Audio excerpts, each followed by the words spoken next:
ગુજરાત રાજ્યમાં અત્યારે 31 ડિસેમ્બરને લઈને ભારે પોલીસ ચેકિંગ ચાલી રહ્યું છે. તો છેલ્લા કેટલાક દિવસથી રાજ્યની પોલીસ સતત એક્શન મોડમાં આવી ગઈ છે. તો રાજ્યમાં 31 ડિસેમ્બરને લઈને દારૂ કોઈ નશીલા પદાર્થનું વેચાણ ના થાય તેના માટે હવે પોલીસ દ્વારા જ ચેકિંગ હાથ ધરવામાં આવ્યું છે.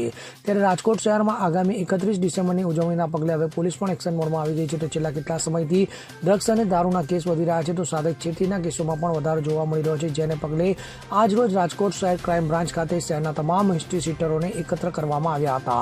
શહેરના તમામ પોલીસ સ્ટેશનમાં અગાઉ દારૂ સહિતના ગુનાઓમાં ઝડપાયેલા આરોપીઓને એકત્ર કરવામાં આવ્યા હતા.